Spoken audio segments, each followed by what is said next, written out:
Here we go again here at Ozzy's Auto Repair, and we have a problem with this Ford Escape with a transmission problem. It has overdrive light flashes, and it has a bunch of codes related to second and fourth gear ratio, and of course always we find the broken piece inside the transmission. It's a broken band in the transmission. It's this piece right here that's broken. I'm gonna pull it out. It's like this. Yeah, that's the band. That's the broken band right there.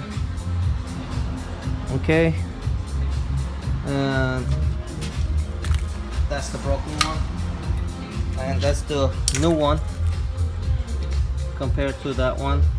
The tip right there is broken, and it doesn't shift into fourth gear. So 2 and 4 not shifting properly, overdrive is flashing. This is your problem right here. The band is broken. Bring it to Ozzy's Auto Repair and we'll take care of it for you. Thank you for watching.